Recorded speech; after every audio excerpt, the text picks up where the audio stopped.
Inflation is back, like a zombie spawned from the banker-infested bowels of the Federal Reserve. Fresh CPI numbers from the Bureau of Labor Statistics say annualized inflation last month jumped to 3.7%, compared to 2.8% the previous month, 1.9% the month before that, and under 1% back in the halcyon days of October. Spot the trend. Core inflation, which strips out food and energy and is taken by the Fed as the real CPI, was even worse, jumping to an annualized 4.8%, up from 3.4% the previous month. For those keeping score, that makes this the 34th consecutive month with annual inflation above 3%, so much for transitory. In response, prediction markets slashed their predictions for rate cuts, pricing in just 4 cuts down from 7 a month ago. So markets now expect rates to end this year at 4.25%, so that's just 1% below current levels, so call it 6.5% mortgages. A month ago, they expected 3.5%. That matters because it keeps pressure on banks, especially the regional banks that are currently drowning in commercial real estate debt. Just a few days ago, we saw a prime office building in Ohio, a former FedEx complex, go for $9 per square foot.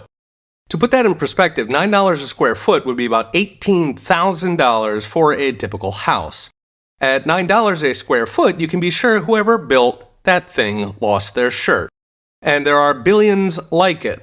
So regional banks are currently holding $300 billion worth of commercial real estate debt, making up a third of their loan holdings, so about a third of their assets.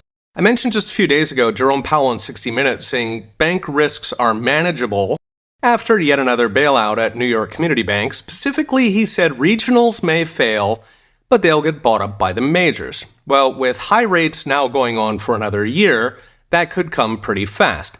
Beyond the banks, a larger issue here is a nightmare scenario I've been talking about in recent videos, a double peak inflation like we saw in the 1970s.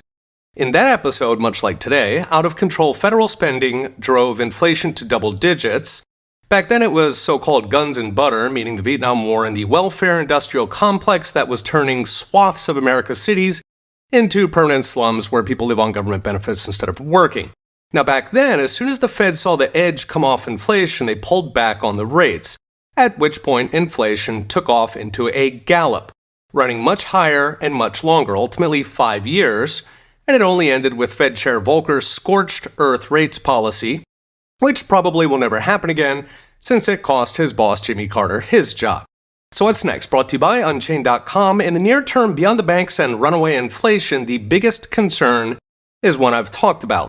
If inflation is jumping, why is the Fed still cutting rates? So normally they'd be holding the line, but cutting into inflation suggests that they expect a very severe recession.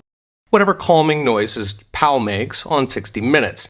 It's increasingly looking like the Fed has lost control of inflation after 34 months and rising, control of federal spending, having turned the Fed into kept women of the regime, and control of the economy with recession goose-stepping them to cut rates into inflation.